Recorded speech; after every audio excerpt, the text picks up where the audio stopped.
Well, a confrontation in Pakistan. Reuters reports riot police used tear gas to push back against thousands of protesters in Islamabad. The demonstrators say they are fed up with government corruption. They began in Lahore and gained supporters along the way. A cleric leader, Tahir-ul-Qadri, wants the Pakistani government to be replaced by a new caretaker administration, which would then implement election reforms. Pushing protesters back from the area around the Parliament building, Pakistani police let off tear gas. Gunshots were heard, although it's unclear who fired them. Both protesters and the police accused each other.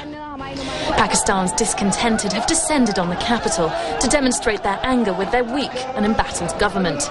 They've heeded the call of a charismatic cleric who's demanding an end to corruption.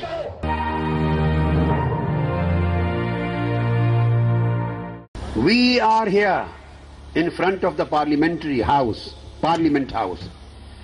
just to save our country from collapse and from complete ruin. We need substantial changes and reforms in our democratic, political and electoral system. And we want to put democracy in its letter and spirit in place. So who is Tahir-ul-Qadri? The cleric runs what he calls a global charity and has been a fringe political player in Pakistan in the past. He's been living in Canada for much of the last 7 years and only returned to Pakistan last month.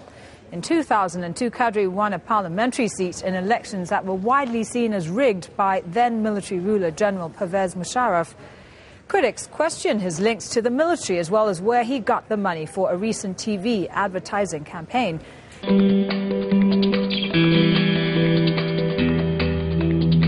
Qadri says this spring's election should be delayed until the country's endemic corruption is rooted out.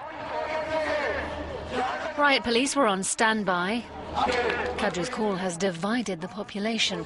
Some see him as a champion of reform. Others fear he's a stooge of the military, which has a history of coups and interfering in elections.